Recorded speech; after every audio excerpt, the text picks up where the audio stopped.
ठारे जदि आपण स्थिर होइके रहिबे प्रभु आपण मानकु मध्य सुस्थिर करिवे स्वर्ग राज्य रे। हालेलुया। सेति पई लिखा जाए जहार मन तुम ठारे स्थिर होई थाए ताहाकु तुमे संपूर्ण शांति रे रखिबो। हालेलुया। शांति रे रखिबो। काहाकु शांति रे रखिले क्या प्रभु काहाकु शांति रे रखिले जगत रे हुए तो दार भाग ना को पूरा दुर्गंध होतिला कुकुर घुसुरी चाटी देउतिला किंतु प्रभु ताको शांति रखिले। लाचारा को प्रभु कोठे रखिले लाचारा को प्रभु शांति अब्राहम कोल रखियोंती। धनी ताहाकु देखि पारुची मरिला परे अब्राहम कोल रे लाचारा शांति अछि क्या किंतु धनी केते अछि चित्कार करुची अग्नि रे ए नरक अग्नि रे अनेक विषय चित्कार करुची क्रंदन करुची ताको भाई प्रार्थना करुची गोटे पाई जल पाई मते प्रार्थना करुची किंतु मिली पारु नाही। हालेलुया। सेति पई तीन पद हम पाई गुरुत्वपूर्ण आज हम प्रश्न करे देखु प्रभु को ठारे स्थिर रहो। प्रभु को ठारे स्थिर रहो। जहार मन तुम ठारे थाए ताहाकु तुमे संपूर्ण शांति रे रखिबो कारण से तुम ठारे निर्भर रखियोछि। हालेलुया। किए तुम ठारे निर्भर रखियोछि क्या लाचारा प्रभु को ठारे निर्भर करितिला प्रभु को ठारे भरोसा रखितिला से गरीब हेले मध्य से संकुड़ी गोटे खाउतिले मध्य ओइ से खाउतिले मध्य से किंतु कोन करूची प्रभु को ठारे स्थिर होई गेला। हालेलुया। मो प्रिय मंडळी के भाबंतु बुझंतु आजी जगत रे आजी आम माने कोन करूछु ए जगत विषय रे आसक्त होई कि प्रभु को भूली जाउछु उपासना को भूली जाउछु प्रार्थना को भूली जाउछु क्या समय आसीबो ए जगत दिने छाड़ीबा को पड़िबो। समय आसीबो ए जगत दिने छाड़ीबा को पड़िबो। आपण घर टेकी नेबे ना किनिबा सुना नेबे ना पिनिबा वस्त्र नेबे ना दाबी के घर करथिबा विषय को आपण मानेबे ना टैलेंट आपण माने देकी जिबे। देखो आज्ञा सेति पई प्रभु को ठारे स्थिर होबा कथा प्रभु कहउछंती प्रभु को ठारे स्थिर हो बोली प्रेरित पावल कहले आज हम पई कथा कहउछंती किंतु आमे मंडली रे अस्थिर उपासना रे अस्थिर प्रार्थना रे अस्थिर आमे कोठे सुस्थिर हमर ड्यूटी रे सुस्थिर आज्ञा हम जगत रो कार्य रे सुस्थिर जगत विषय रे सुस्थिर किंतु प्रभु को ठारे सुस्थिर ना। एति भाई प्रभु आज कहउछंती प्रभु आज हमको जणाछंती जे तुमे प्रभु को ठारे स्थिर रहो यीशु को ठारे तुमे स्थिर रहो।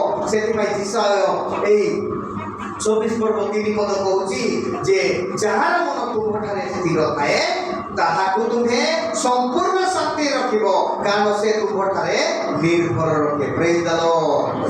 मो प्रिय मंडळी तीन जन व्यक्ति को हमें देखिबा किए संत्रक वैश्यक अवेदनक जदि जगतर लोक माने से माने कोन करूछंती जागतिक विषय रे से माने सुस्थिर अछंती जागतिक विषय रे से माने आसक्त अछंती संत्रक वैश्यक अवेदनक किंतु प्रभु को ठारे स्थिर होई कि रहिले अटल होई कि रहिले कोन सी भाबरे से माने जेतरे से माने कुहा गला तुमे साथे हाथ निर्मित मूर्ति को तुमे राजा को मूर्ति को तुमे प्रतिमा को तुमे मुंडिया मारो कहले से माने बोले कि बोले नहीं कहीं बोले नहीं प्रभु को जानी दिले प्रभु को ठारे स्थिर होले आमे हिले ए जगत लोक माने बड़ करिवे कोन नाही एठे परित्राण नाही आज्ञा एठे सत्य विषय नाही आज्ञा।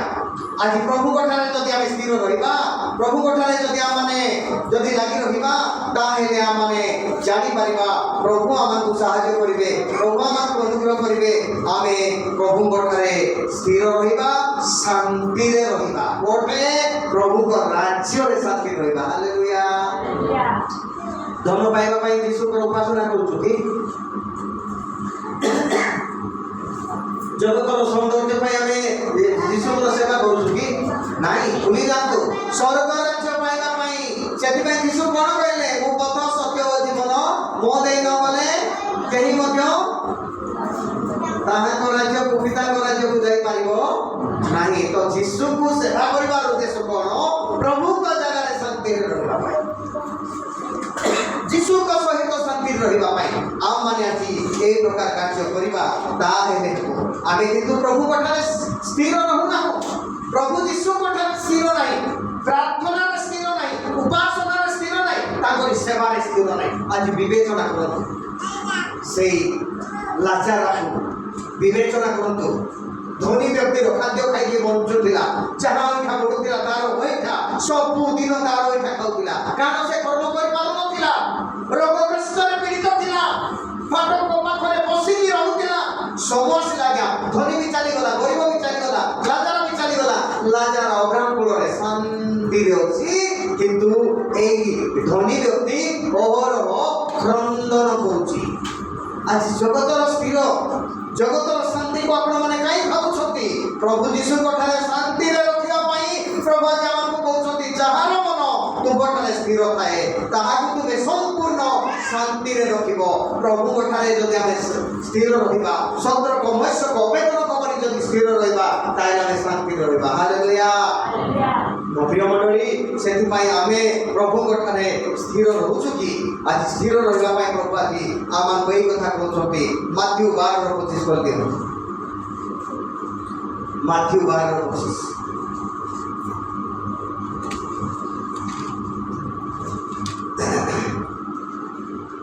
ଯୀଶୁ ସେମାନଙ୍କ ମନର ଚିନ୍ତା ଜାଣି ସେମାନଙ୍କୁ କହିଲେ, ଯେକୌଣସି ରାଜ୍ୟ ବିପକ୍ତ ହୋଇ ଆପଣ ବିରୁଦ୍ଧରେ ଉଠେ ତାହା ଉତ୍ପନ୍ନ ହୋଇଯାଏ।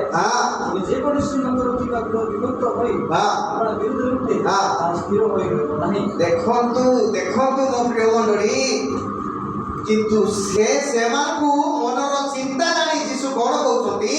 ସେମାନଙ୍କୁ କହିଲେ, ଯେକୌଣସି ରାଜ୍ୟ ବିଭକ୍ତ ହୋଇ ଆପଣା ବିରୁଦ୍ଧରେ ଉଠେ ତାହା କ'ଣ ହୁଏ? ଧ୍ୱଂସ ହୋଇଯାଏ।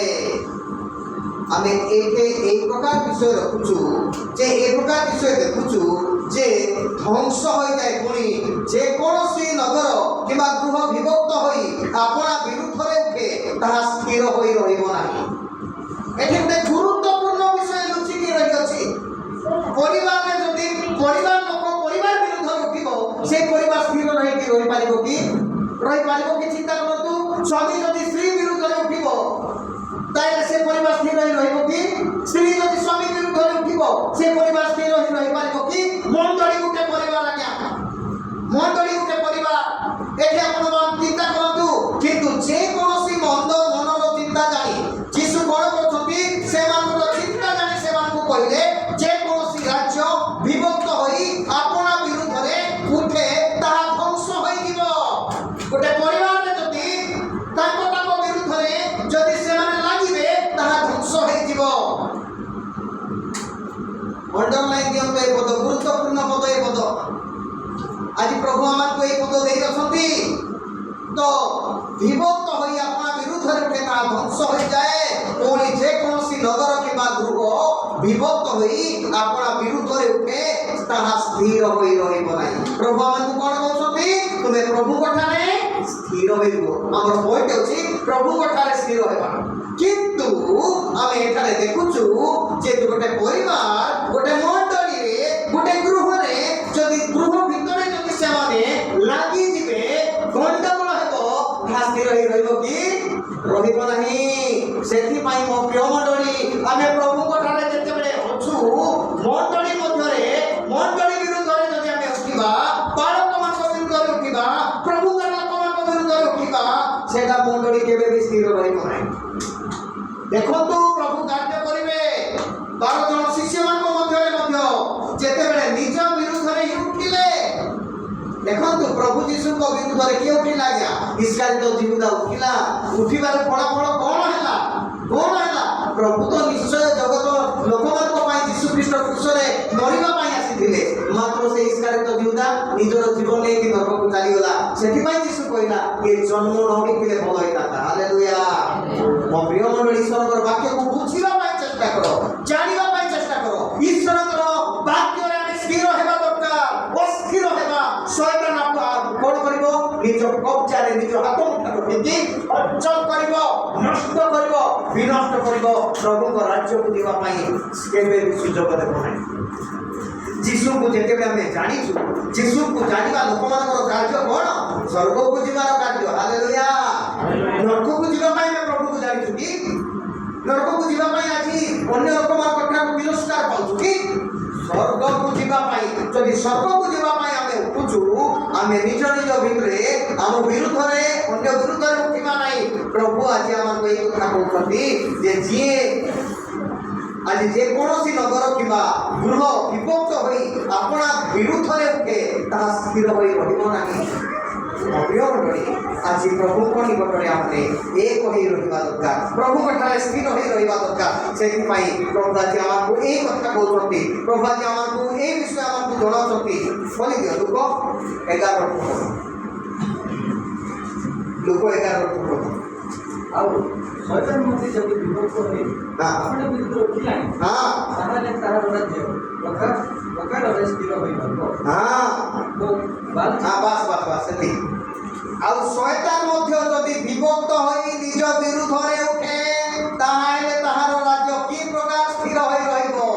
ଶୈତାନ ମଧ୍ୟ ଗୋଟେ ରାଜ୍ୟ କରୁଛି, ଗୋଟେ ସାଇଡରେ ପ୍ରଭୁଙ୍କ ରାଜ୍ୟ ହଉଛି, ଗୋଟେ ସାଇଡରେ ଶୈତାନର ରାଜ୍ୟ ମଧ୍ୟ ଚାଲିଛି। ଏ ଶୈତାନର ରାଜ୍ୟ ଶୈତାନ କେମିତି କରୁଛି? ଯଦି ନିଜ ବିରୁଦ୍ଧରେ ଉଠିବ, ଆଜି ଆମମାନେ ନିଜ ଶରୀର ବିରୁଦ୍ଧରେ ଉଠିବା ନାହିଁ, କାରଣ ପ୍ରଭୁଙ୍କର ଶରୀର ପ୍ରଭୁଙ୍କର ଆତ୍ମା ଆଜି ଆମକୁ ଦିଆଯାଇଛି, ପ୍ରଭୁଙ୍କର ବାକ୍ୟରେ ବଢିବା ପାଇଁ ଆଜି ଆମକୁ ଦିଆଯାଇଛି। ସେଥିପାଇଁ ଶୈତାନ ଯେମିତି ଆମକୁ ଆପାୟିତ କରିକି ଆମ ବିରୁଦ୍ଧରେ ଉଠିବା ପାଇଁ ଆମେ ଯେତେବେଳେ ନିଜେ ଯଦି ନିଜର ମୁଖ ଦ୍ୱାରା ଆମେ ପାପ କରୁଛୁ, ତାହେଲେ କାହା ପାଇଁ ପାପ କରୁଛୁ ଆଜ୍ଞା? ଜଣକ ପାଇଁ ନା ମୋ ପାଇଁ? ମୁଁ ଯଦି ମୋ ମୁଖ ଦ୍ୱାରା କଥା କହିକି ମୁଁ ଯଦି ପାପ କରୁଛି, ପାପ କାର୍ଯ୍ୟ କରୁଛି, ତାହେଲେ ସେଟା କାହା ପାଇଁ କରୁଛି? ମୋ ପାଇଁ ନା ଅନ୍ୟ ଜଣକ ପାଇଁ କରୁଛି? ନିଜ ପାଇଁ ନିଜେ। ସେଥିପାଇଁ ଶୈତାନ ମଧ୍ୟ ଯଦି ବିଭକ୍ତ ହୋଇ ନିଜ ବିରୁଦ୍ଧରେ ଉଠେ ତାହେଲେ ତାହାର ରାଜ୍ୟ କି ପ୍ରକାର ସ୍ଥିର ହୋଇ ରହିଯିବ। ଶୈତାନ ମଧ୍ୟ ଆଜି ଏ କାର୍ଯ୍ୟ କରୁଛି। ସେଥିପାଇଁ ମୋ ପ୍ରିୟ ମଣ୍ଡଳୀ, ଆଜି ଆମମାନେ ଜାଣିବା ଦରକାର ଯେ ପ୍ରଭୁଙ୍କଠାରେ ସ୍ଥିର ହେବା, ଯୀଶୁଙ୍କଠାରେ ସ୍ଥିର ହେବା, ପ୍ରଭୁ ଆମମାନଙ୍କୁ ସାହାଯ୍ୟ କରିବେ। Hallelujah hallelujah. ଆପଣମାନେ ବୁଝିପାରୁଛନ୍ତି ନା ନାହିଁ ମୁଁ କିଛି ବୁଝିପାରୁନି, କିନ୍ତୁ ନିଶ୍ଚିତ ଭାବରେ ଆମମାନେ ପ୍ରଭୁଙ୍କଠାରେ ସ୍ଥିର ରହୁ। କାରଣ ପ୍ରକାଶ ଭାଇ ଗୋଟେ କହିଲେ କ'ଣ, ଏ ଶେଷ ସମୟରେ କ'ଣ ହେବା ପାଇଁ ଯାଉଛି? ମୁଁ ଆସିବି ତଥାପି আজি ଆମମାନେ এই ବିଷୟକୁ ଧ୍ୟାନରେ ରଖୁ, এই ବିଷୟକୁ ଆମମାନେ ପ୍ରଭୁଙ୍କ ଠାରେ ଆମମାନେ এই ବାକ୍ୟ ଦ୍ୱାରା ନିଜକୁ ସମର୍ପଣ କରୁ। ପ୍ରଭୁ ଆଜି ଆମକୁ এই କଥା କୁହନ୍ତି, ପ୍ରଭୁଙ୍କ ଠାରେ ସ୍ଥିର ରୁହ। ଆମେ ଇଆର କଥା ତାର କଥା ଶୁଣିକି ଅସ୍ଥିର ହଉଛୁ। ଇଆର କଥା ଇଏ ଜଣେ କଥା କହିବ ସେ ଏମିତି ପରା, ଇଏ ଜଣେ କଥା କହିବ ସେ ଏମିତି ପରା, ତାପରେ ଆମେ ସୁସ୍ଥିର ଥିବା ଲୋକ, ସ୍ଥିର ଥିବା ଲୋକମାନଙ୍କର କଥା ଶୁଣି କେମିତି ହଉଛୁ? ଆମେ ଅସ୍ଥିର ହେଇଯାଉଛୁ। ଶୈତାନ ଆମକୁ ଧରି ଦେଉଛି, ଶୈତାନ ଆମକୁ ଧରି ଦେଉଛି, ତାପରେ ମନ ଇଚ୍ଛା ଚଲାଉଛି। ଆଜ୍ଞା ସେଥିପାଇଁ ଆଜି ଆମକୁ ଜଣା ପଡୁନାହିଁ, ଆଜି ଆମକୁ ଭଲରେ ଚାଲିବାକୁ ଚାଲୁଛି, କିନ୍ତୁ ସେକେଣ୍ଡରେ ଆମେ ଜାଣିପାରିବା। ସେଥିପାଇଁ ଆମେ ଈଶ୍ୱରଙ୍କର ବାକ୍ୟକୁ ଆମେ ବୁଝିବା ଦରକାର। ପ୍ରଭୁ ଦ୍ୱିତୀୟ ବିଷୟ, ପ୍ରଭୁଙ୍କ ଠାରେ ଏକ ମନା ହୁଅ। ଫିଲିପିଓ 4:2 ଦେଖନ୍ତୁ। ପ୍ରଭୁଙ୍କ ଠାରେ ଏକ ମନା ହେବା ନିମନ୍ତେ ପ୍ରଭୁ ଆଜି ଆମକୁ କହୁଛନ୍ତି। ଫିଲିପିଓ 4:2 ଲେଖାଯାଏ, ପ୍ରଭୁଙ୍କ ଠାରେ ଏକ ମନା ହେବା ନିମନ୍ତେ। 2 ପଦ ହେଉଛି ପ୍ରଭୁଙ୍କ ଠାରେ ଏକ ମନା ହେବା ପାଇଁ ପ୍ରଭୁ କହୁଛନ୍ତି। କାହିଁକି ଆମମାନେ ଏକ ମନା ହେବା? ଗୀତ 180 ପର୍ବ 11 ପଦ କରିଦିଅନ୍ତୁ। ଗୀତ 180:11। ଆମର ମନ ଏକ ମନା ହେଉନାହିଁ ମଣ୍ଡଳୀରେ ଥାଇକି। हे सदाप्रभु तुम स्पष्ट मते सिखाओ वो तुम सत्यता प्रदान करिबो तुम नाम को पवित्र करो ଏକ ମନ କର। ହେ ସଦାପ୍ରଭୁ ଦାଉଦ କହୁଛନ୍ତି, ହେ ସଦାପ୍ରଭୁ ତୁମର ପଥ ମତେ ଶିଖାଅ, ମୁଁ ତୁମ ସତ୍ୟତାରେ ଗମନ କରିବି। ତୁମ ନାମକୁ ଜୟ କରିବା ପାଇଁ ମତେ ଏକ ମନା ଦିଅ। ଆମର ପଏଣ୍ଟ କ'ଣ? ପ୍ରଭୁଙ୍କ ଠାରେ ଏକ ମନା ହୁଅ। ଦାଉଦ ମଧ୍ୟ ପ୍ରଭୁଙ୍କ ଠାରେ ପ୍ରାର୍ଥନା କରିକି କ'ଣ ମାଗୁଛନ୍ତି? ପ୍ରଭୁ ତୁମେ ମତେ ଏକ ମନା ଦିଅ, ତୁମରି ପଥରେ ଚାଲିବା ପାଇଁ ଏକ ମନ ଦିଅ। ଆମର ମନ କେତେଟା ହେଇଯାଉଛି? 3ଟା 4ଟା 5ଟା ମନ ହେଇଯାଉଛି। ମୁଁ ପ୍ରାର୍ଥନା କରିବି ନା ନାହିଁ, ମୁଁ ଏପଟେ ଯିବି ନା ନାହିଁ, ମୁଁ ସେଇଟା କରିବି ନା ନାହିଁ, ମୁଁ ତାର କଥା ଶୁଣିବି ନା ନାହିଁ। ବାକ୍ୟର କଥା ଶୁଣିକି ଏକ ମନା ହୁଅ। ଆଜ୍ଞା ବାଳକର କଥା ଶୁଣିକି ଏକ ମନା ନୁହଁ ନାହିଁ, କି ଆପଣମାନେ ଅନ୍ୟମାନଙ୍କର କଥା ଶୁଣିକି ଏକ ମନା ହୁଅ ନାହିଁ। ଈଶ୍ୱରଙ୍କର ବାକ୍ୟର କଥା ଶୁଣି ଏକ ମନା ହୁଅ। ହାଲେଲୁୟା। ମୋ ପ୍ରିୟ ମଣ୍ଡଳୀ, ପ୍ରଭୁଙ୍କର ଦାସଦାସୀ ମାନେ ଆଜି ପ୍ରଭୁଙ୍କର ବାକ୍ୟରେ ଆମେ ଏକ ମନା ହେବା। ପ୍ରଭୁଙ୍କର ବାକ୍ୟରେ ଏକ ମନା ହେଲେ ଆମମାନେ ଅନୁଗ୍ରହ ପାଇପାରିବା। ପ୍ରଭୁଙ୍କର ବାକ୍ୟ ଆଜି ଦିମନା ଲୋକମାନେ ପ୍ରଭୁ ବାକ୍ୟ କୁହେ ସେଥିପାଇଁ ଏକ ମନ ହେବା ଈଶ୍ୱରଙ୍କର ବାକ୍ୟ ପାଇଁ ପ୍ରଭୁ ଯୀଶୁଙ୍କ ଠାରେ ଏକ ମନ ହେବା, ଅନ୍ୟ ଠାରେ ଆମେ ଏକ ମନ ହେବା ନାହିଁ। ତ ଆଜି ପ୍ରଭୁ କହୁଛନ୍ତି, ଆଜି ହେ ସଦା ପ୍ରଭୁ ତୁମର ପଥ ମତେ ଶିଖାଅ, ମୁଁ ତୁମ ସତ୍ୟତାରେ ଗମନ କରିବି, ତୁମ ନାମକୁ ଭୟ କରିବା ପାଇଁ ମତେ ଏକ ମନ ଦିଅ। ହାଲେଲୁୟା। ତୁମର ନାମକୁ ଭୟ କରିବା ପାଇଁ। ଆଜି ପ୍ରଭୁଙ୍କର ନାମକୁ ଭୟ କରୁଛୁ କି ଆଜ୍ଞା? ପ୍ରଭୁଙ୍କର ନାମ ପ୍ରଭୁ କଣ ହଉଛି? ଗୀର୍ଜାରେ ବସିଲେ କେତେ, ନ ବସିଲେ କେତେ, ପ୍ରାର୍ଥନା କରିଲେ କେତେ, ନ କରିଲେ କେତେ, ଉପାସନା ଗଲେ କେତେ, ନ ଗଲେ କେତେ, ଆଜି ଆମେ ସେ ପ୍ରକାର ଭାବୁଛୁ। କିନ୍ତୁ ଯୀଶୁ ଖ୍ରୀଷ୍ଟ ଯୀଶୁଙ୍କ ଠାରେ ଏକ ମନା ହେବା ପାଇଁ, ତାଙ୍କରି ଭୟ କରିବା ପାଇଁ ପ୍ରଭୁ ଆଜି ଆମକୁ ଶିଖାଅ ବୋଲି ଦାଉଦ କହୁଛନ୍ତି। ପ୍ରଭୁ ଆଜି ଆମକୁ ଶିଖାଅ, ଆମକୁ ଏକ ମନା ଦିଅ ବୋଲି କହୁଛନ୍ତି। କିନ୍ତୁ ଆମର ଜୀବନ ସେଇ ପ୍ରକାର ନାହିଁ। କେମିତି ଆମେ ସ୍ୱର୍ଗରାଜ୍ୟ ଯିବା ଆଜ୍ଞା? ସ୍ୱର୍ଗରାଜ୍ୟ ଯିବା ପାଇଁ ପ୍ରଭୁ ତାଙ୍କରି ବାକ୍ୟ ଦେଲେ, ସେଇ ବାକ୍ୟକୁ ଆମେ ଯଦି ମାନିବା ନାହିଁ, କେମିତି ଆମେ ସ୍ୱର୍ଗକୁ ଯିବା? ସ୍ୱର୍ଗକୁ ଯିବା ପାଇଁ ଦାଉଦ ଏକ ମନା କର ବୋଲି କହିଲେ। ଏକ ମନା, ଦୁଇଟି ଡଙ୍ଗାରେ ବସିଲେ ଜଣେ ସମୁଦ୍ରର ପାଣିକୁ ଯାଇପାରିବ କି? ଏପଟେ ଗୋଟେ ଗୋଡ଼ ରଖିବ, ଏପଟେ ଗୋଟେ ଗୋଡ଼ ରଖିବ, ଏ ଡଙ୍ଗାରେ ଗୋଟେ, ଏ ଡଙ୍ଗାରେ ଗୋଟେ। ଡଙ୍ଗା ଏମିତି ହେଇଗଲେ ମଝିରେ ପଡ଼ିଯିବ, ପଡ଼ିଯିବ ନା ନାହିଁ? ନିଶ୍ଚିତ ପଡ଼ିଯିବ। ସେଥିପାଇଁ ଆମେ ଦେଖୁଛୁ ଯେ ହେ ପ୍ରସଦା ପ୍ରଭୁ ତୁମର ପଥ ମତେ ଶିଖାଅ, ମୁଁ ତୁମ ସତ୍ୟତାରେ ଗମନ କରିବି, ତୁମ ନାମରେ ଭୟ କରିବା ପାଇଁ ମତେ ଗମନା କର। ଯେରିମିୟା 5:2 ପଢ଼ିଦିଅ।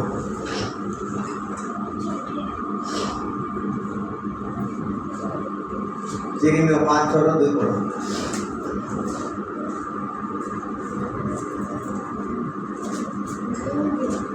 ସେମାନେ ଜୀବିତ ସଦାପ୍ରଭୁଙ୍କୁ କହିଲେ, ନିତାନ୍ତ ମିଥ୍ୟାର ଶପଥ କରନ୍ତି। ଦେଖନ୍ତୁ ଦେଖନ୍ତୁ, ଏଇଟା ବଢ଼ିଆ ବିଷୟ ଲେଖାଯାଇଛି।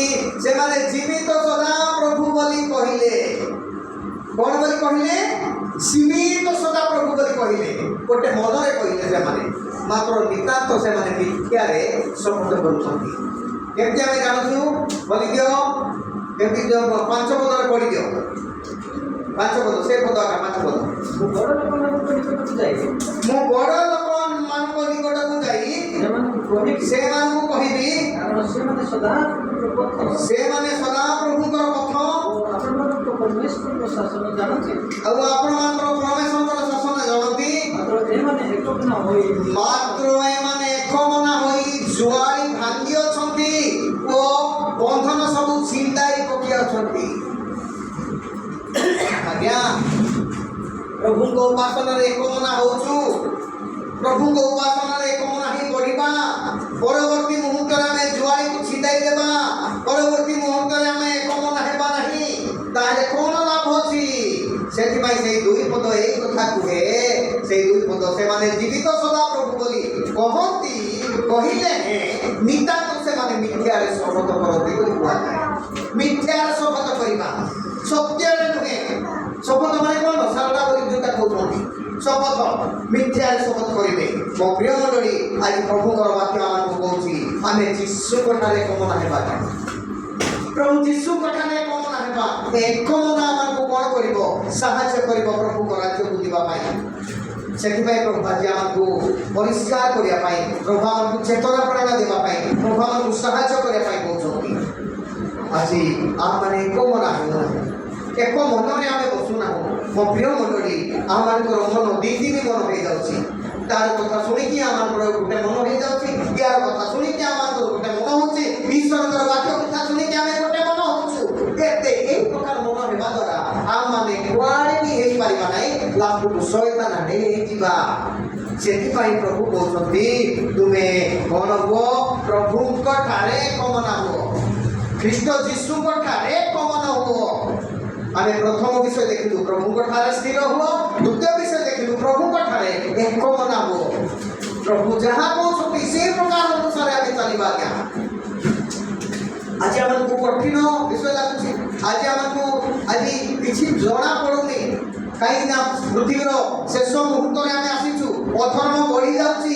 ଏ ଅଧର୍ମ ବଢିଥିବା ସକାଶୁ ଆମମାନେ ଆଜି କ'ଣ ହଉଛି? ଭୟ ନାହିଁ।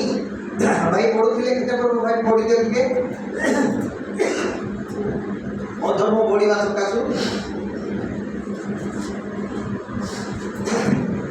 ପଢିଲେ ବୃଦ୍ଧି ପାଇବାରୁ ଅଧର୍ମ ବୃଦ୍ଧି ପାଇବାରୁ ଅଧିକାଂଶ ଲୋକଙ୍କର ପ୍ରେମ ଶିଥିଳ ହୋଇଛି। ଅଧିକାଂଶ ଲୋକମାନଙ୍କର ପ୍ରେମ ଶିଥିଳ ହେଲା। କେମିତି ପ୍ରେମ ଶିଥିଳ ହେଲା? ଈଶ୍ୱରଙ୍କର ବାକ୍ୟ ଶୁଣିବା ପାଇଁ ଶିଥିଳ ହେଇଗଲା। ବାକ୍ୟ କଣ ଦରକାର ବୋଲି ଭାବିଲେ, ପ୍ରାର୍ଥନା କଣ ଦରକାର ବୋଲି ଭାବିଲେ, ଉପାସନା କଣ ଦରକାର ବୋଲି ଭାବିଲେ। ଆପଣ ମାନେ ଜାଗି ରହି ପ୍ରାର୍ଥନା କରନ୍ତୁ। ପ୍ରଭୁଙ୍କର ଆଗମନ ଅତି ସନ୍ନିକଟ। ନହ ମଧ୍ୟ ଏଠି ପ୍ରଚାର କରୁଥିଲେ ଆଜ୍ଞା, ନହର କଥା ମଧ୍ୟ ଶୁଣିଲେ ନାହିଁ। ଯୀଶୁ ମଧ୍ୟ ପ୍ରଚାର କଲେ ଆଜ୍ଞା, ତଥାପି ଯୀଶୁଙ୍କର କଥା ବି ଶୁଣିଲେ ନାହିଁ। ଶୁଣିଲେ କି ନାଇଁ? ଶୁଣିଲେ ନାହିଁ। ଆଜି ଏ ବାଳକର କଥା କିଏ ଶୁଣୁଛି? କିଏ ଶୁଣୁଛି? ଆଜି ମଣ୍ଡଳୀ ବାସ, ଗିର୍ଜା ବାସ, ପ୍ରଭୁଙ୍କ ଠାରେ ବସ, ଏବେ ଶୁଣିବେ ନାହିଁ ଆଜ୍ଞା। ଜଗତ ଛାଡ଼ିଲେ ଶୁଣିବେ। ସେତେବେଳେ ଶୁଣିଲେ କହିଲେ ମଧ୍ୟ ଶୁଣିବା ଲୋକମାନେ ସେଠାରେ ନଥିବେ। ସେଥିପାଇଁ ଆପଣମାନଙ୍କୁ ମୁଁ ଅନୁରୋଧ କରୁଛି, ଆପଣମାନଙ୍କୁ ଆଜି ଏଇ କଥା କହୁଛି, ପ୍ରଭୁଙ୍କ ଠାରେ ତୁମେ ଏକମନା ହୁଅ। ପ୍ରଭୁ ଯୀଶୁଙ୍କ ଠାରେ ଏକମନା ହେଇକି ଚାଲ। କାରଣ ପ୍ରଭୁ ଆଜି ଆପଣମାନଙ୍କୁ ତାଙ୍କ ରାଜ୍ୟକୁ ନେବା ପାଇଁ ପ୍ରସ୍ତୁତ କରୁଛନ୍ତି। Hallelujah, hallelujah. ସେଥିପାଇଁ ଏଇ ପଦରେ ଆମେ ଲେଖୁଛୁ, ମୁଁ ବଡ଼ ଲୋକ ମାନଙ୍କ ନିକଟକୁ ଯାଇକି ସେମାନଙ୍କୁ କହିଲି, କାରଣ ସେମାନେ ସଦାପ୍ରଭୁଙ୍କର ପଥ ଓ ଆପଣମାନଙ୍କର ପରମେଶ୍ୱରଙ୍କର ଶାସନ ଜାଣନ୍ତି। ମାତ୍ର ଏମାନେ ଏକମନା ହୋଇ ଛୁଆଳି ଭାଙ୍ଗି ଅଛନ୍ତି ଓ ବନ୍ଧନ ସବୁ ଛିଣ୍ଡାଇ ପକାଇ ଅଛନ୍ତି। ମୋ ପ୍ରିୟ ମଣ୍ଡଳୀ, ଆଜି এই বন্ধন ছিন্দাইলে, এই প্রভু যিশুকে জানিলে, তথাপি আজ আমি আজ প্রভুঙ্ ঠারে একমনা হেউ না। প্রভু যিশুঙ্ ঠারে আমি একমনা হেউ না। দেখন্তু আমি আজ একমনা হওয়া চেষ্টা করিবা। কেমতি?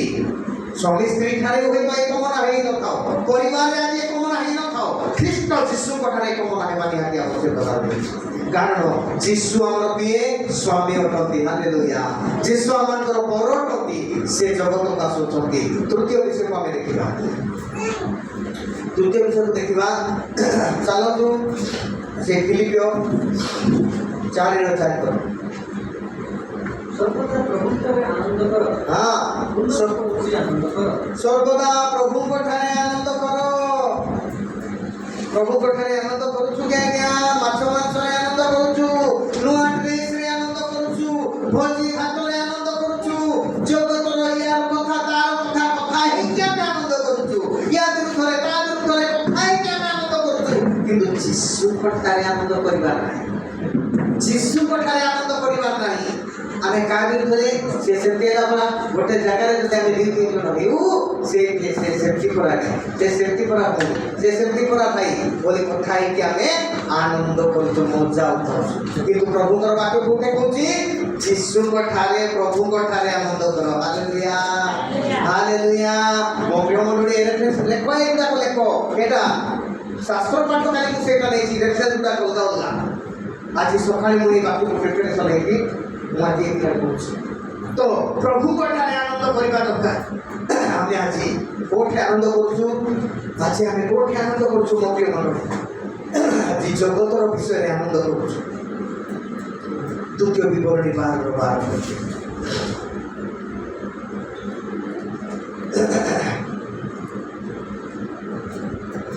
ଦ୍ୱିତୀୟ ବିବରଣୀ 12:12 ଆଉ ତୁମେମାନେ ଓ ତୁମମାନଙ୍କ ପୁତ୍ର ଗଣ, ଓ ତୁମମାନଙ୍କ କନ୍ୟା ଗଣ, ଓ ତୁମମାନଙ୍କ ଦାସ ଗଣ, ଓ ତୁମମାନଙ୍କ ଦାସୀଗଣ, ତୁମମାନଙ୍କ ସଦର ଦ୍ୱାରବର୍ତ୍ତୀ ଲେବୀୟ ଲୋକର କୌଣସି ଅଂଶ କି ଅଧିକାର ତୁମମାନଙ୍କ ମଧ୍ୟରେ ନଥିବା ଏବଂ ପୂର୍ବେ ସମସ୍ତେ ସଦାପ୍ରଭୁ ସେମାନଙ୍କ ପରମେଶ୍ୱରଙ୍କ ସମ୍ମୁଖରେ ଆନନ୍ଦ କରିବ। ହାଲେଲୁୟା। ଏଠାରେ ପ୍ରଭୁଙ୍କର ବାକ୍ୟ କଣ କହୁଛି?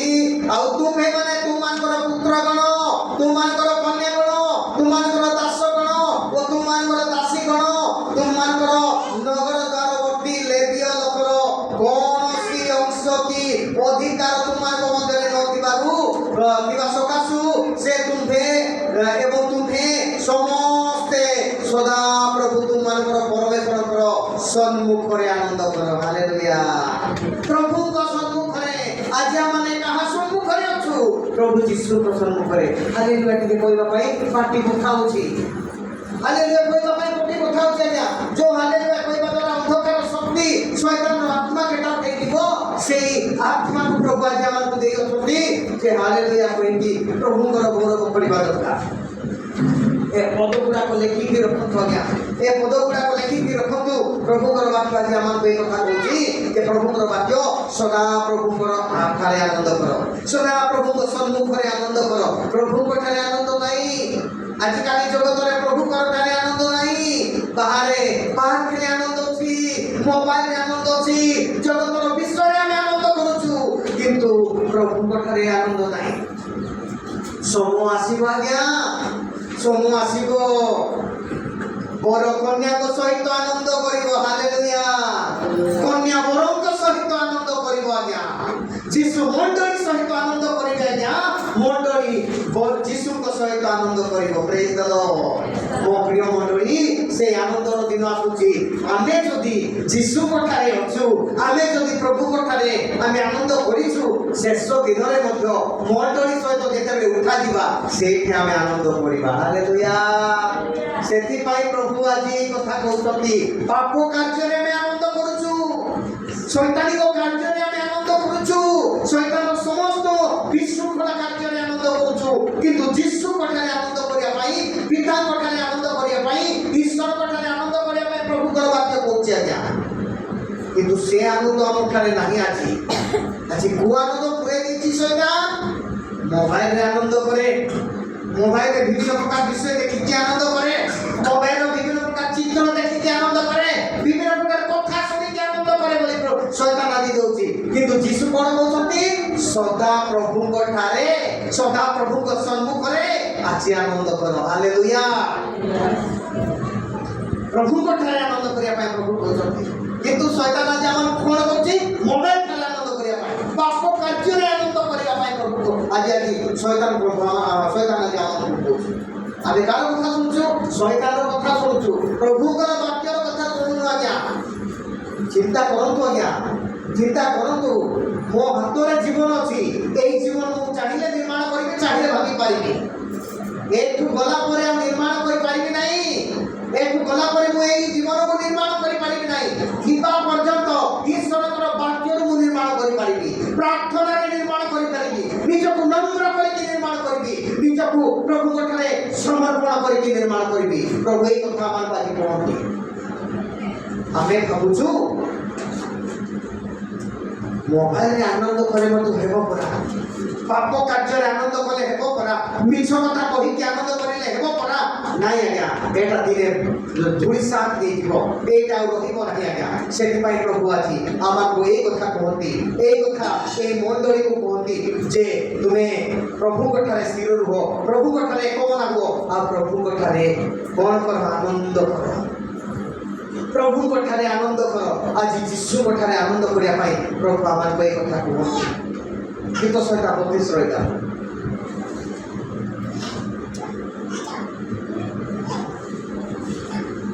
ये धार्मिक कोण सदा प्रभु आनंद करो वो उल्लासित हो हां सरल करो समस्त जीव माने आनंद ध्वनि करो हे धार्मिक गण सदा प्रभु को ठारे आनंद करो उल्लासित हो ए सरलात्म करण समस्ते तुम माने आनंद ध्वनि करो जेतबे वर्शिप होछि पार्टी खुलुनी आनंद ध्वनि करबा कहा ठारे प्रभु को ठारे जेतबे मैं वर्शिप रे किया होछु प्रभु को धन्यवाद करिया पाई जोड़ से तो मांडो को लागिला पाई हेले केते होछि हमर पार्टी बंद होछि केते मांडो चिल्लाउछ हमें किंतु प्रभु कहउछंती धार्मिक गण सदा प्रभु को ठारे आनंद करिया पाई कहउछंती आज प्रभु को ठारे आनंद करो आज्ञा जगत रे आनंद करो नहीं मोबाइल रे आनंद करो नहीं छाड़ी दो ए विषय सब प्रभु को ठारे जेते आनंद करिवे प्रभु आपन मान को सहायता करिवे प्रकाशित 12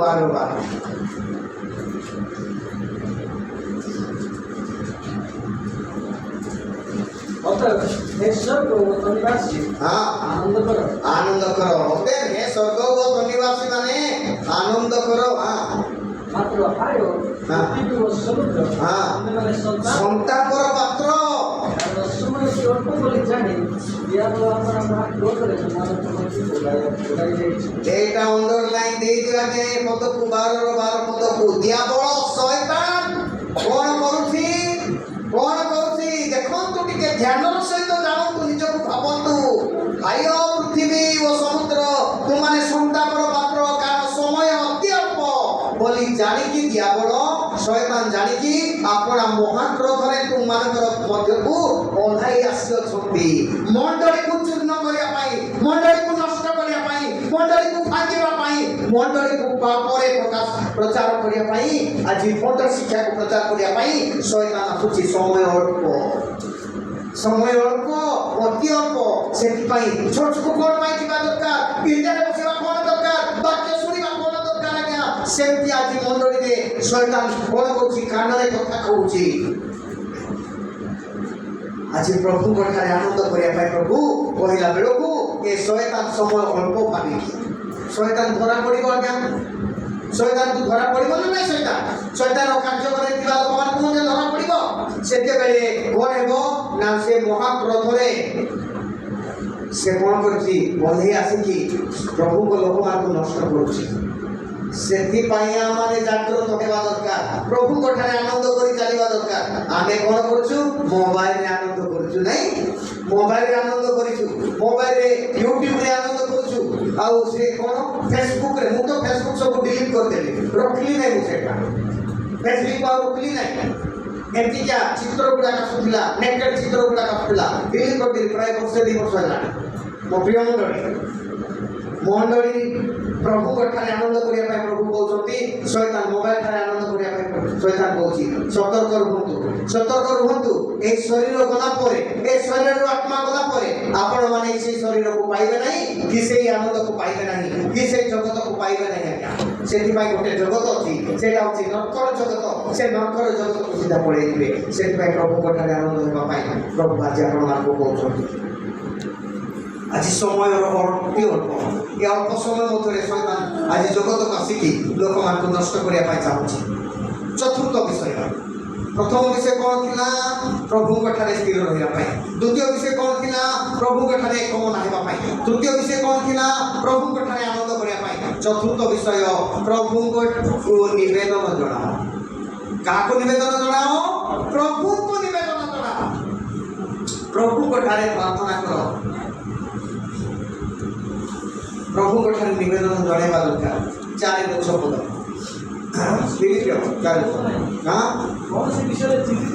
କୌଣସି ବିଷୟରେ ଚିନ୍ତିତ ହୁଅ ନାହିଁ ସମସ୍ତ ବିଷୟରେ ପ୍ରାର୍ଥନା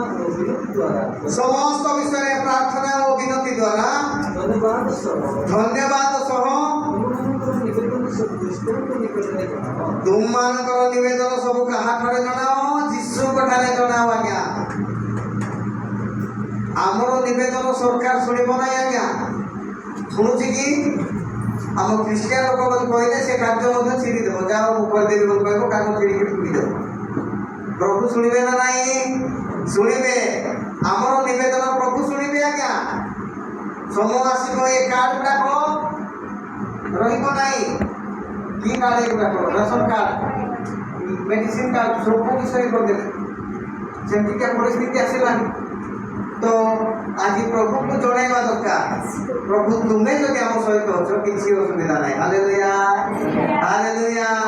ଆମେ ସେଇ ପ୍ରଭୁଙ୍କ ଠାରେ ବିଶ୍ୱାସ କରିବା ଦରକାର ସେଇ ପ୍ରଭୁଙ୍କ ଠାରେ ନିର୍ଭର କରିବା ଦରକାର ଆମେ ଭାବୁଛୁ ଆମର ଟଙ୍କା ଅଛି ମୁଁ ଟଙ୍କା ଦେଇକି ସବୁ କରିପାରିବି ହଁ କିଛି କହିଲା ମନା କଲା ଟଙ୍କା ଦେଇକି ହେବ ନାହିଁ ବୋଲି ସବୁ ହେବ ଜଗତରେ ହେବ ଜଗତ ଛାଡ଼ିଲା ପରେ ଟଙ୍କା ଦେଇକି କାମ କଲେ ହେବ କି ପ୍ରଭୁ ଏତେ ଟଙ୍କା ନିୟମ ଦେଶକୁ ଛାଡ଼ିଦେବ ବୋଲି କହିପାରିବା କି ନାହିଁ ସ୍ୱର୍ଗ ରାଜ୍ୟ ପାଇଁ ଆଜି ଉପାସନା ସ୍ୱର୍ଗ ରାଜ୍ୟ ପାଇଁ ପ୍ରାର୍ଥନା ସ୍ୱର୍ଗ ରାଜ୍ୟ ପାଇଁ ଆଜି ଏସବୁ ବିଷୟ ସେଥିପାଇଁ ପ୍ରଭୁ ଆଜି ଆମକୁ ଏଇ କଥା କୁହନ୍ତି ପ୍ରଭୁ ଆଜି ଆମକୁ ଏଇ ବିଷୟ ଜଣାନ୍ତି ଚିନ୍ତିତ ନ ହୋଇ ସମସ୍ତ ବିଷୟରେ ପ୍ରାର୍ଥନା ଓ ବିନତି ଦ୍ୱାରା ଈଶ୍ୱରଙ୍କୁ ଜଣାଅ ପ୍ରଭୁ ଯୀଶୁଙ୍କୁ ଜଣାଅ ବୋଲି ପ୍ରଭୁ ଆଜି ଆମକୁ ଏଇ ପରାମର୍ଶ ଦେଉଛନ୍ତି ପ୍ରଥମ କରନ୍ତି 7:29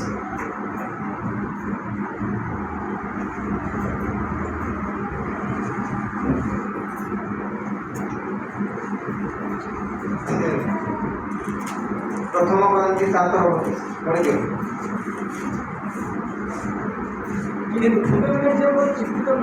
କିନ୍ତୁ ତୁମେମାନେ ଯେପରି ଚିନ୍ତିତ ନ ହୁଅ ଏହା ମୋହର ଇଚ୍ଛା କାହାର ଇଚ୍ଛା ପ୍ରଭୁଙ୍କର ଇଚ୍ଛା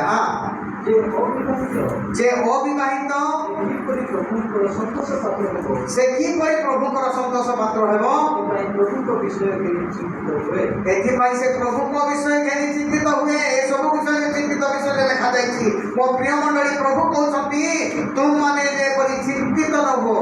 ଆମେ ଯଦି ଗାଲରେ ହାତ ଦେଇକି ବସିବା ପୁରା, ଯଦି ପ୍ରଭୁଙ୍କ ଠାରେ ଥାଇକି ପ୍ରଭୁ ଜାଣିବେ, ପ୍ରଭୁ ମାନଙ୍କର ସମସ୍ତ ବିଷୟ ଜାଣିବା ପରମେଶ୍ୱର। ସେଥିପାଇଁ ସେ କହୁଛନ୍ତି ଚିନ୍ତା କର ନାହିଁ। ହାଲେଲୁୟା। ଚିନ୍ତା କର ନାହିଁ, ମୁଁ ତୁମ ସହିତ ଅଛି, କିଛି ଅସୁବିଧା ନାହିଁ। এই ଜଗତକୁ ପୁରା ମୁଁ ତିଆରି କରିଛି। এই ଜଗତର ସମସ୍ତ ମନୁଷ୍ୟଙ୍କୁ ମୁଁ ତିଆରି କରିଛି। এই ଜଗତର ରାଜାମାନଙ୍କୁ ମୁଁ ତିଆରି କରିଛି, ପୋଲିସ ମାନଙ୍କୁ ମୁଁ ତିଆରି କରିଛି, ସରକାରକୁ ମୁଁ ରଖୁଛି। ତମେ କାହିଁକି ଚିନ୍ତା କରୁଛ? ହାଲେଲୁୟା। ଏସପି ଯଦି ଆପଣମାନଙ୍କ ସହିତ ଅଛନ୍ତି, ପୁଲିସ କ'ଣ କରିପାରିବ? ଏସପି ବଡ଼ ନା ପୁଲିସ ବଡ଼? କିଏ ବଡ଼? ଏସପି ବଡ଼। ଯଦି ସେ ତୁମ ସହିତ ଅଛନ୍ତି, ଆଉ ଏ ପୁଲିସ କ'ଣ କରିବ କି? କିଛି କରିପାରିବ ନାହିଁ। ଠିକ୍ ସେମିତି ପ୍ରଭୁ ଯଦି ଆମ ସହିତ ଅଛନ୍ତି, ଏ ଜଗତ କ'ଣ କରିବ? କ'ଣ କରିବ ଏ ଜଗତ? ତ ଆମେ ଭାବୁଛୁ এই ଜଗତକୁ ଡରୁଛୁ। ସେଥିପାଇଁ ପ୍ରଭୁ କହୁଛନ୍ତି ତୁମମାନେ ଯେପରି ଚିନ୍ତିତ ନ ହୁଅ, ଏହା ମୋର ଇଚ୍ଛା। କାରଣ ଆମେ ଚିନ୍ତିତ ନ ହୋଇ କ'ଣ କରିବା? ପ୍ରଭୁ ମୋ ସହିତ ଅଛନ୍ତି। ପ୍ରେଜ୍ ଦ ଲର୍ଡ। ଏ ବିଷୟ ଆମେ ଭାବିବା ଦରକାର। ପ୍ରଭୁ ମୋ ସହିତ ଅଛନ୍ତି, ପ୍ରଭୁ ମୋର ସହବର୍ତ୍ତୀ ହେବେ, ମୋତେ ସାହାଯ୍ୟ କରିବେ। ହଁ, ଆଜି ମୁଁ ଦୁଃଖ ପାଉଛି, ହଁ ଆଜି ମୁଁ ପଇସା ନାହିଁ, ଆଜି କଷ୍ଟ ପାଉଛି, ଆଜି ଖାଇବାକୁ ନାହିଁ, କଷ୍ଟ ପାଉଛି। ପ୍ରେଜ୍ ଦ ଲର୍ଡ। କିଛି ଅସୁବିଧା ନାହିଁ, କିଛି ଅସୁବିଧା ନାହିଁ। ନ ଖାଇଲେ ମଧ୍ୟ ଯଦି ଆମେ ସ୍ୱର୍ଗ ରାଜ୍ୟ ପାଉଛୁ, ସେଇଟା ଆମ ପାଇଁ ସୁବିଧା। ହାଲେଲୁୟା। ସେଥିପାଇଁ ଆଜି ପ୍ରଭୁ କହୁଛନ୍ତି ତୁମର ନିବେଦନ ସବୁ ପ୍ରଭୁଙ୍କ ଠାରେ ଜଣାଅ। ପ୍ରଭୁଙ୍କୁ କୁହ, ପ୍ରଭୁଙ୍କ ନିକଟରେ ତୁମର ନିବେଦନ ଜଣାଅ। ଆଜି ଆଇ ଗୋଟେ ନୋଟିସ୍, ଆଇ ଗୋଟେ ନୋଟିସ୍।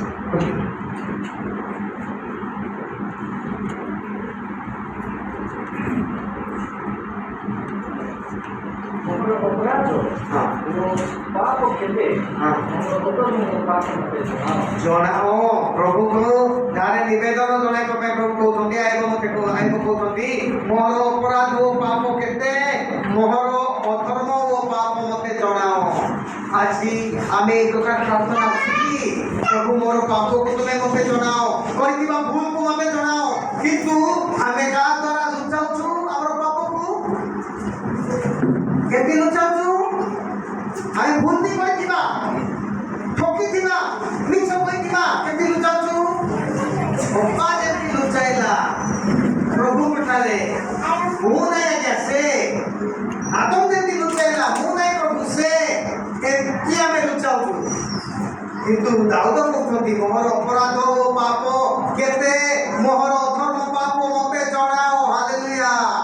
ନିଜର ପାପକୁ ଯଦି ଆମେ ଜାଣିପାରିବା, ଆମେ ଠିକ୍ ହେଇପାରିବା। ହାଲେଲୁୟା। ନିଜର ଭୁଲକୁ ଆମେ ଜାଣିପାରିବା, ଠିକ୍ ହେଇପାରିବା। ସେଥିପାଇଁ ପ୍ରଭୁ ଆଜି କହୁଛନ୍ତି, ଆଜି ପ୍ରଭୁଙ୍କର ବାକ୍ୟ ଏଇ କଥା କହୁଛି, ଆମେ ଏଇ ବିଷୟକୁ ଆମେ ଜାଣିବା ଦରକାର, ଏଇ ବିଷୟକୁ ଆମେ ଚିନ୍ତା କରିବା ଦରକାର। କିନ୍ତୁ ଆମେ ପ୍ରଭୁଙ୍କ ଠାରେ ନିବେଦନ ଜଣାଉ ନା? ପ୍ରଭୁ ଯୀଶୁଙ୍କ ଠାରେ ଆମେ ଆମର ନିବେଦନ ଜଣାଉ ନା? ମୋ ପ୍ରିୟ ମଣ୍ଡଳୀ, ପ୍ରଭୁଙ୍କ ଠାରେ ନିଜର ପାପକୁ ଜଣାଅ। ପ୍ରଭୁ ଦେଖୁଛନ୍ତି ସତ, କିନ୍ତୁ ଜଣାଇବା ଦରକାର। ଆଦମ ପାପ କଲେ ପ୍ରଭୁ ଜାଣିଲେ ନା ନାହିଁ? ଜାଣିଥିଲେ ନା ନାହିଁ? ତଥାପି କାହିଁ ପଚାରିଲେ? ଏମାନେ ନିଜ ମୁଖରୁ କୁହନ୍ତୁ ବୋଲି ପଚାରିଲେ। ଏମାନେ ନିଜ ମୁଖରୁ କୁହନ୍ତୁ ବୋଲି ପଚାରିଲେ, କିନ୍ତୁ ସେମାନେ ନାଇଁ, ମୁଁ କି ସାପ ପରା ମୋତେ ଇଏ ଗଲା, ସର୍ପ ମୋତେ ବୁଲେଇଲା, ମୁଁ କି ସେ କହୁଛି ଆଦମ ପଚାର, ଆଦମ କହିଲା ସେ ପରା ମୋତେ ତୋଳିକି ଦେଲା, ମୁଁ ଖାଇଲି। ଆରେ ତୋତେ ପ୍ରଭୁ ତ ମନା କରୁছে, କାହିଁ ଖାଇଲି? ପ୍ରଭୁଙ୍କର ବାକ୍ୟ ଆମେ ମନା କରୁଛି ଏ ବିଷୟକୁ କର ନାହିଁ, ଆମେ କରୁଛୁ। ଆମେ ପାପ ଜାଣିନୁ କି? ପାପ କ'ଣ ଜାଣିନୁ? ମିଛ କ'ଣ ଜାଣିନୁ? ଜାଣିଛୁ, ଜାଣି ମଧ୍ୟ ଆମେ କାମ କରୁଛୁ। ହୁଏତ ମନୁଷ୍ୟ ଠାରୁ କ୍ଷମା ପାଇପାରେ, ପ୍ରଭୁ ଛାଡ଼ନ୍ତି ନାହିଁ। ପ୍ରଭୁ ଛାଡ଼ନ୍ତି ନାହିଁ। ପ୍ରଭୁଙ୍କ ଠାରେ ଖେଳିବା, ପ୍ରଭୁଙ୍କ ସହିତ ଖେଳିବା ସାଧାରଣ ବିଷୟ ନାହିଁ। ଆପଣମାନେ ଭାବନ୍ତୁ, ସର୍ବଶକ୍ତିମାନ ପରମେଶ୍ୱରଙ୍କୁ ଆଜି ଆମେ ପାଇଅଛୁ। ପ୍ରଭୁ ଆଜି ଏଇ କଥା କୁହନ୍ତି, ଏଇ ବିଷୟ ଜଣାନ୍ତି, ମୋର ପାପକୁ ଅପରାଧକୁ ପ୍ରଭୁ ମୋତେ ଜଣାଅ, ତାହେଲେ ମୁଁ କ'ଣ ହେବି? ପରିଷ୍କାର ହେବି। ଦାଉଦ କେମିତି ଜଣେ? ଦାଉଦ ପାପ କଲେ। ଦେଖନ୍ତୁ, ଦାଉଦ ଜଣେ ରାଜା ହେଇଛନ୍ତି। ରାଜା ହେଇଛନ୍ତି, ତାଙ୍କ ପାଇଁ କନ୍ୟାମାନେ ଅଭାବ ଥିଲେ କି? ଇସ୍ରାଏଲ ଦେଶରେ ହଜାର ହଜାର ଲକ୍ଷ ଲକ୍ଷ କନ୍ୟାମାନେ ଥିଲେ, କାହାକୁ ବି ସେ ବାହା ହେଇଥାନ୍ତା। କିନ୍ତୁ ଜଣଙ୍କର ସ୍ତ୍ରୀକୁ ସେ ଲୋଭ ଯେତେବେଳେ କଲା, ଲୋଭ କରିକି ତାକୁ ଆଣ ବୋଲି କହିଲା, ଆଉ ତାର ସ୍ୱାମୀକୁ ଡାକିକି କହିଲା ସେ ବି ଗଲା ନାହିଁ। ଯେତେବେଳେ ତାଙ୍କ ଘରକୁ ସେ ଜାଗା ରହିଲା, ତାଙ୍କୁ ସେ ରାଜାଙ୍କର ଇଏରେ ରହିଲା, କିନ୍ତୁ ଗଲା ନାହିଁ। ଶେଷରେ ଯୁଦ୍ଧକୁ ପଠାଇଲା, ଯୁଦ୍ଧରେ ମାରିବା ପାଇଁ କହିଲା। ପରମେଶ୍ୱର ଦାସବାସୀ କହିଲେ, ଜଣାଇଲେ ତାକୁ। ସେତେବେଳେ ସେ ଜାଣିପାରୁଛି ଆଉ ଜାଣିକି କହୁଛି ଯେ ପ୍ରଭୁ ମୋ ପାପ କରିଛି, ମୋତେ କ୍ଷମା କର। ତାକୁ ସ୍ୱାମୀକୁ ମାରିଲା, ତାର ସ୍ତ୍ରୀକୁ ବି ବାହାରିଲା। ବେର୍ସେବା ଉରିୟର ସ୍ତ୍ରୀକୁ, ଉରିୟକୁ ମାରି ଦେଇକି ସେ ସ୍ତ୍ରୀକୁ ବାହାରିଲା। ପ୍ରଭୁ ଯୀଶୁ ଜାଣିନଥିଲେ। ଯେତେବେଳେ ସେ ପ୍ରଭୁଙ୍କର ଦାସ ଆସିକି କହିଲେ ନାଥ ଭବିଷ୍ୟତ ବକ୍ତା, ସେତେବେଳେ ସେ କ'ଣ କରୁଛନ୍ତି? କାନ୍ଦୁଛନ୍ତି। ନିଜର ପାପକୁ କହିକି କାନ୍ଦୁଛନ୍ତି। ପ୍ରଭୁ ମୋତେ ଛାଡ଼ ନାହିଁ, ପ୍ରଭୁ ମୋତେ ଧରି ରଖ, ମୁଁ ପାପ କରିଛି। ପ୍ରଭୁ ମୋତେ ଲାତ ମାରି ଯାଇଥାନ୍ତେ, ତାଙ୍କୁ ଲାତ ମାରି ଯାଇଥାନ୍ତେ, ସିଧା ନଟରେ ପଡ଼ି ଯାଇଥାନ୍ତା ଦାଉଦ।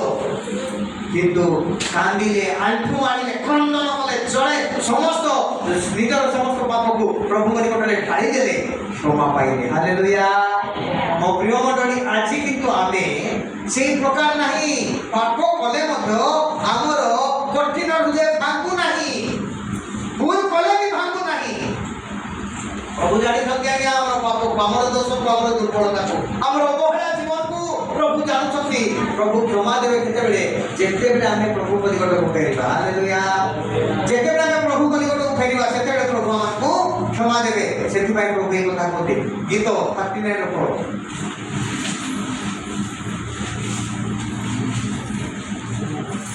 ଗୀତ 39 ପଢ଼।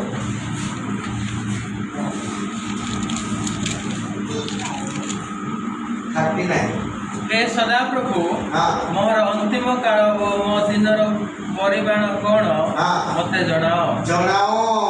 किपरि क्षण काल स्थायी यह जानिबाकु दियो। देखंतु एखाने मते दादू कोन कहते, हे सदाप्रभु, मोर अंतिम काल ओ मो दिनर परिमाण कौन मते जणाओ। किपरि क्षण काल स्थायी यह जानिबाकु दियो। मनुष्य केते दिन बंचिबो क्या? केते दिन ए घर घर कथा कहिबो? केते दिन ए शरीरको पापरे पकाइबो? केते दिन से पापरे पड़ी पड़ी नष्ट हेबा पाई दिबो? আজি মনুষ্য জানিনি এ শরীরর সময় কেতে, এ শরীরর দিন কেতে, এ শরীর কেতে দিন জগতরে এ প্রকার খুশি সুখ শান্তি রহিব, সময় আসিব চালি দিব। সেপাই আজি এ শরীর চিন্তা করা দরকার, প্রভুଙ୍କଠାରେ ফেরিবা দরকার। সেপাই প্রভুଙ୍କଠାରେ নিবেদন করা দরকার, প্রভুଙ୍କଠାରେ নিজের পাপকু জଣାইবা দরকার, ক্ষমা পাইবা দরকার। যদি সে শরীর ক্ষমা পাই নাই, তাহলে সে শরীর নষ্ট হয়ে যাব, ସେ ଶରୀର ନଷ୍ଟ ହେଇଯିବ। ଆଜି ଈଶ୍ୱରଙ୍କର ବାକ୍ୟ ଆମକୁ ପରିମାର୍ଜିତ କରିବା ପାଇଁ, ପ୍ରେରଣା ଦେବା ପାଇଁ, ଚେତନା ଦେବା ପାଇଁ ଆଜି ଆମକୁ ଏହି କଥା ପ୍ରଭୁଙ୍କର ବାକ୍ୟ କୁହେ। କିନ୍ତୁ ଆମେ ଶୁଣି ପାରୁନାହୁଁ। ଆଜି ପ୍ରଭୁଙ୍କର ବାକ୍ୟ ଆମେ ନିଜ ଜୀବନରେ ରଖିପାରୁନାହୁଁ। ଆଜି ପରିବର୍ତ୍ତନ ହେଉନାହୁଁ। କଠିନ ହୃଦୟ କାଲି କରୁଛୁ। ଆଜି ପ୍ରଭୁଙ୍କଠାରେ ଆମମାନେ ଆଜି ଖାଟିବା ଦରକାର, ନିବେଦନ କରିବା ଦରକାର। ପ୍ରଭୁ, ତୁମେ ମୋର ପାପକୁ ଜଣାଅ, ମୋର ଭୁଲକୁ ଅପରାଧକୁ ଜଣାଅ। ଆମେ ଭୁଲ କରିଥିବା ପାପକୁ ମନେ ପକାଉ ନା ଆଜ୍ଞା? ଆମେ ଯୋଉ ପ୍ରକାର ପାପ କରୁଛୁ ଆମେ ଜାଣିପାରୁନାହୁଁ, ଭୁଲି ଯାଉଛୁ। ପ୍ରଭୁ ଭୁଲିବେ ନାହିଁ। ସେଥିପାଇଁ ପ୍ରଭୁ ଆଜି ଆମକୁ এই কথা এই ফিলিপীয় মণ্ডলী ଠାରୁ ଶିଖାଇବା ପାଇଁ ଚାହାନ୍ତି। এই ଫିଲିପୀୟ ମଣ୍ଡଳୀ ଠାରୁ ଆମକୁ ଜଣାଇବା ପାଇଁ ଚାହାନ୍ତି। ପ୍ରଭୁଙ୍କ ଠାରେ ସ୍ଥିର ରହିବା, ପ୍ରଭୁଙ୍କ ଠାରେ ଏକମନା ହେଇକି ରହିବା, ପ୍ରଭୁଙ୍କ ଠାରେ ଆନନ୍ଦ କରିବା, ଆଉ ପ୍ରଭୁଙ୍କ ଠାରେ ଆମମାନେ ନିବେଦନ କରିବା। এই ଚାରୋଟି ବିଷୟ ପ୍ରଭୁ କହିକି ଆମକୁ ଆଜି ସଜାଇବା ପାଇଁ ଚାହାନ୍ତି, ଚେତନା ଦେବା ପାଇଁ ଚାହାନ୍ତି, ଶିକ୍ଷା ଦେବା ପାଇଁ ଚାହାନ୍ତି, ପ୍ରସ୍ତୁତ କରିବା ପାଇଁ ଚାହାନ୍ତି। ଆଜ୍ଞା, ଆପଣମାନେ ଆଜି ପ୍ରଭୁଙ୍କ ଠାରେ ନିଜକୁ ସମର୍ପଣ କରନ୍ତୁ। ଏ ଶରୀରକୁ ଆମେ ଯେତେ ରେକର୍ଡ କରି କଥା କହିଲେ ମଧ୍ୟ ଏ ଶରୀର ଆସ୍ତେ ଆସ୍ତେ କ'ଣ ହେଇଯିବ? ଆସ୍ତେ ଆସ୍ତେ ଚାପି ହେଇଯିବ। ପୁରା ଲୋକମାନଙ୍କୁ ଦେଖୁଛନ୍ତି ନା, ସମୟ ଥିଲା ଆମେ ଛୋଟବେଳେ ସେମାନେ ଜବାନ ହେଇଥିଲେ, ଆମେ ଯେତେବେଳେ ବଡ଼ ହେଇଗଲେ ସେମାନେ କେମିତି ହେଇଗଲେ? ବୁଢ଼ାବୁଢ଼ୀ ହେଇଗଲେ ନା ନାଇଁ? ଜଗତ ଛାଡ଼ିଲେ ଆଜ୍ଞା। ଆମ ପୂର୍ବପୁରୁଷମାନେ ଜଗତ ଛାଡ଼ିଲେ, କିନ୍ତୁ ସେମାନଙ୍କ ଏ ପ୍ରକାର ଶିକ୍ଷା ନଥିଲା, ଏ ପ୍ରକାର ବାକ୍ୟ ନଥିଲା, ଏ ପ୍ରକାର ପ୍ରେରଣା ନଥିଲା। ଆଜ୍ଞା, ଆଜି ଆମ ପାଇଁ ଏ ପ୍ରକାର ଶିକ୍ଷା ଅଛି, ବାକ୍ୟ ଅଛି, ଚେତନା ଅଛି, ପ୍ରେରଣା ଅଛି। ଏ ଶିକ୍ଷାରେ ଆମେ ଟିକେ ଫେରିବା ପ୍ରଭୁ ଯୀଶୁଙ୍କ ନିକଟକୁ। ଆସନ୍ତୁ ଆମେ ଚକ୍ଷୁ ବନ୍ଦ କରିବା, ଯୀଶୁଙ୍କ ନିକଟକୁ ଫେରିବା।